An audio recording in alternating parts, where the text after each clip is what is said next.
दिल्लीमधल्या बॉम्बस्फोटानंतर तपासात नवनवीन गोष्टी समोर येत आहेत.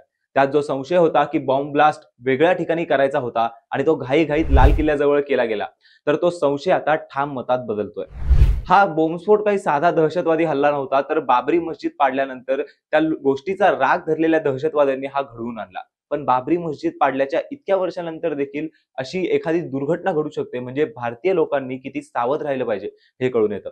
आता हा हल्ला दुसऱ्या ठिकाणी करायचा होता हे तर नक्की झालं, कारण जर फरीदाबाद दहशतवादी मॉड्यूल वेळेवर उघडकीस आलं नसतं तर 6 डिसेंबरला दिल्लीमध्ये याहीपेक्षा मोठा स्फोट झाला असता. सोबतच या प्रकरणामध्ये ज्या कारचा स्फोट झाला त्या कारमध्ये जो व्यक्ती बसला होता त्याचा डीएनए रिपोर्ट समोर आलाय आणि तो व्यक्ती आहे डॉक्टर उमर मोहम्मद नबी. हा पुलवामाचा रहिवासी आहे. अल फलाह युनिव्हर्सिटीच्या वैद्यकीय विभागात प्राध्यापक म्हणून कार्यरत होता. आता फक्त पोलिसांनी जवळपास 300 ते 400 किलो आरडीएक्स पकडल्यानंतर उमर हा घाबरला आणि त्यांनी दिल्लीचा बॉम्बस्फोट घडवून आणला, असं वरिष्ठ अधिकाऱ्यांचं म्हणणं आहे. सोबतच या प्रकरणात 8 जणांना अटक केली गेली आहे. आरिफ निसार डार, मौलवी Irfan Ahmad, Maqsood Ahmad Dar, Yasir ul Ashraf, Zameer Ahmad Ahangar, doctor Muzammil Ghani, doctor Adil Ahmad, doctor Shaheen Saeed या लोकांचा समावेश आहे. सोबतच या घटनेत पंतप्रधान नरेंद्र मोदींनी जखमी लोकांची भेट घेतली. देशभरातल्या प्रमुख शहरांमध्ये बंदोबस्त वाढवलाय आणि या प्रकरणाचा सखोल तपास सुरू आहे.